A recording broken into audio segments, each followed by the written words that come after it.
आप देख रहे हैं नेशनल स्टार 24 न्यूज। आपको बता दें इस वक्त मौजूद हैं फरीदाबाद में और सुप्रीम कोर्ट का जो ऑर्डर आया हुआ है कुत्तों को लेकर के। आवारा कुत्ते गलियों में घूमते हैं, उस पर आपके क्या विचार हैं? आइए हम जानते हैं लोगों के, दर्शकों की जो कमेंट्स आ रही हैं अब से 3-4 दिनों से देख रहे हैं हम लगातार। तो ऐसे में हम पहुंचे, एक एनजीओ है उनके पास पहुंचे। नमस्कार जी। नमस्कार। आपका शुभ नाम? मेरा नाम प्रीति दुबे है।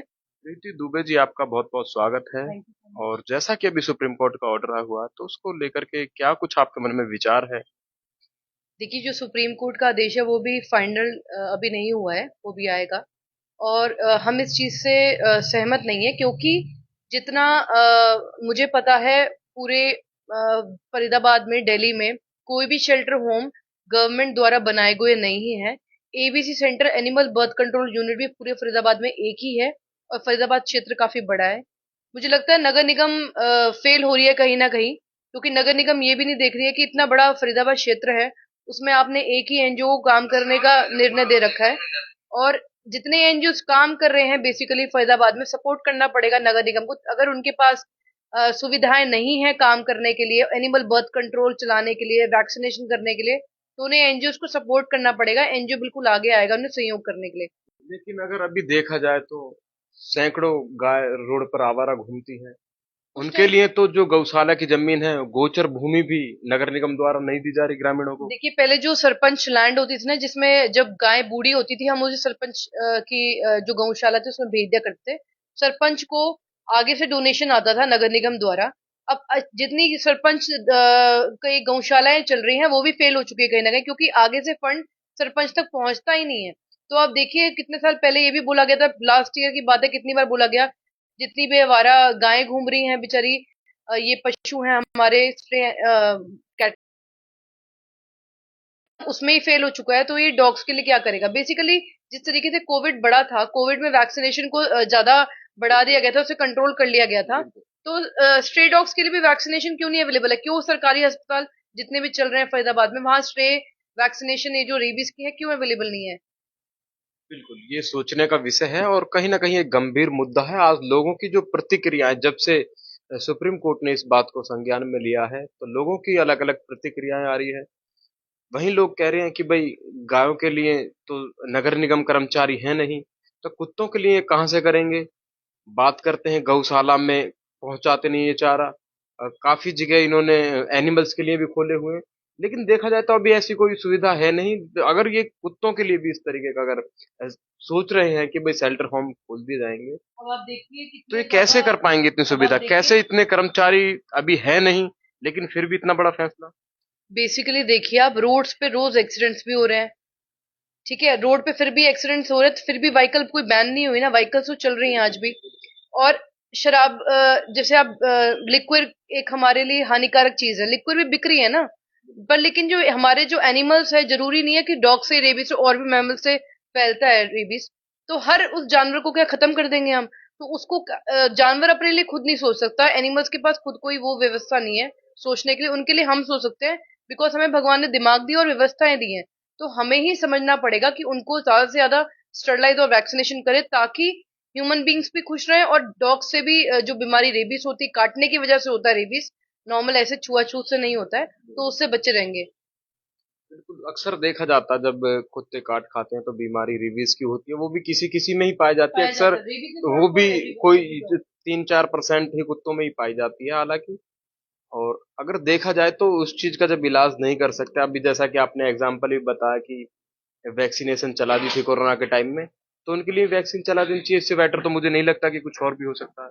देखिए, नगर निगम में एक वेटनरी डॉक्टर की भी जरूरत होती है, जो फरीदाबाद कहीं ना कहीं फेल हो रहा है। इनके पास कोई नगर निगम में ना वेटनरी डॉक्टर है, ना इनके पास कोई वेटनरी व्हीकल है। अगर रात को कोई जानवर बीमार हालत में है, या गाय सड़क पे एक्सीडेंट हो गया, या कुत्ते का हो गया, इनके पास कोई गवर्नमेंट व्हीकल भी नहीं है अपनी। जो कि बिल्कुल। हर एक स्टेट में एक वेटनरी डिपार्टमेंट होता है नगर निगम के अंडर, 24 आवर्स एक डॉक्टर की और एम्बुलेंस की सर्विस होती है, पर हमारे नगर निगम में कोई नहीं है ऐसी सुविधा। बिल्कुल, अगर जहाँ सबसे बड़ा दर्जा आज गौ माता को दिया जाता है, एक गऊ तड़प तड़प के सड़क पे मर जाती है, लोग कॉल करके रह जाते हैं कि एम्बुलेंस आएगी, लेकिन देखा जाए फरीदाबाद नगर निगम के पास एक भी एम्बुलेंस नहीं है। नगर निगम के पास एम्बुलेंस गाय के लिए है, पर वो सिर्फ दिन में काम करती है, सैटरडे संडे उसका भी ऑफ होता है। तो नगर निगम के खुद के कोई वेटनरी डॉक्टर्स क्या नहीं है। इतना बड़ा नगर निगम फरीदाबाद के अंडर में फरीदाबाद आ रहा है, सिर्फ एक एम्बुलेंस ही अगर है भी, वो काम कर भी रही है, तो क्या एक ही काफी है? नगर निगम का जो टेंडर है वो जिस एनजीओ के साथ है वो एक ही एनजीओ है, पर आवारा पशु बहुत सारे हैं, डॉग्स भी बहुत सारे हैं। तो क्यों ना नगर निगम इतना पैसा पॉन्ड्स पे बनाने के लगेगी, उसमें शेल्टरों में डॉग्स को डालेगी, उनका खर्चा ही बढ़ेगा खाने का, सब चीजों का। तो क्यों ना आप एम्बुलेंस सर्विस शुरू करें, अपनी 8-10 एम्बुलेंस लाके रखे, 20 एम्बुलेंस लाके रखे, और अपनी टीम रखिए जहां से हर दिन डॉग्स को उठाया जाए, उनको ऑपरेशन किया जाए, उसके बाद दोबारा वैक्सीनेशन के बाद उसी जगह पे छोड़ा जाए जहां पे उनको छोड़ा जाना चाहिए। इस तरीके से गाय के लिए भी होना चाहिए, जो ऑक्स वगैरह रोड पे घूम रहे हैं उनकी भी स्टरलाइजेशन प्रोग्राम होना चाहिए, क्योंकि अक्सर देखते हैं कि सांड भी बेचारे रोड पे आपस में सांडों की जब फाइट होती है तो कहीं ना कहीं व्हीकल्स भी डैमेज होती है। कई बार व्हीकल्स भी रात में अगर गाय वगैरह बेचारी सो रही नहीं दिख रही तो व्हीकल से उनका भी एक्सीडेंट हो जाता है। तो ये स्ट्रे एनिमल्स नगर निगम की जिम्मेवारी, नगर निगम कहीं ना कहीं फेल है इस चीज में। देखिए, आपकी बातों से सहमत हूँ, और कहीं ना कहीं सरकार को भी इस बात पे संज्ञान लेना चाहिए सुप्रीम कोर्ट के फैसले को। हालांकि लोग गलत गलत टिप्पणियां कर रहे हैं, जैसे उनके मन में विचार है, उनकी राय है, अपनी अपनी सब बोलते ही है। तो हमारा भी मानना यही बात है कि भाई, आपकी बातों से सहमत हुए कि जैसा कि आपने बताया कि भाई, अगर एम्बुलेंस है तो और एम्बुलेंस बढ़ा दी जाए, शेल्टर डॉग होम ना खोल करके, या जिस तरीके से हॉस्पिटल, हाँ, हॉस्पिटल खोल दिए जाएं, या एम्बुलेंस बढ़ा दी जाए, ताकि अगर किसी को कोई बीमारी है तो वहां पहुंच करके उसे कैप्चर कर लिया जाए, और उसको सुरक्षित जो क्षेत्र है वहां उसे छोड़ दिया जाए फिर।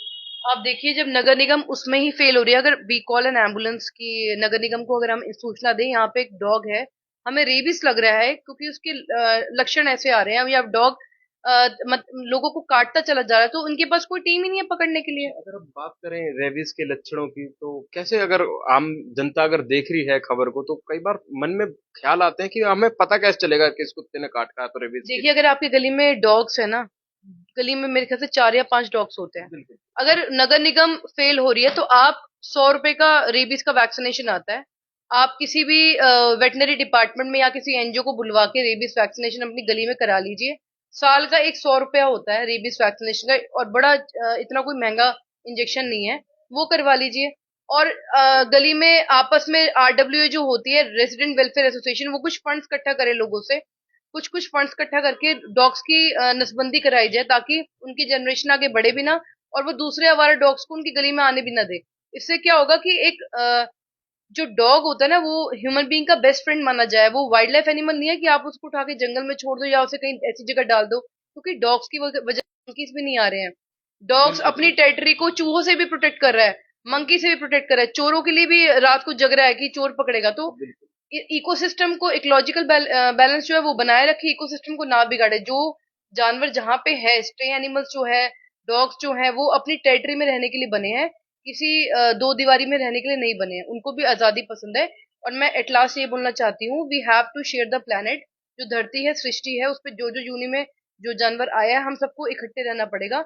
हम कोई भगवान नहीं है कि एक प्रजाति को बिल्कुल ही खत्म कर दे या कहीं और उनको डाल दे। तो जानवर बेचारे बेजुबान है, उनके लिए हमें ही सोचना पड़ेगा। बिल्कुल बिल्कुल, जैसा कि आपने सुना, अ, हमें सारी बातें बताई है केंचुई टीम की तरफ से, और हम कितने संतुष्ट हैं या आप कितने संतुष्ट हैं इन बातों से, आप भी अपनी राय कमेंट में जरूर करें। और ऐसी ही जुड़ी तमाम खबरों को देखने के लिए देखते रहें nation star 24 news. Ajay Kumar के साथ, जय हिंद, जय भारत।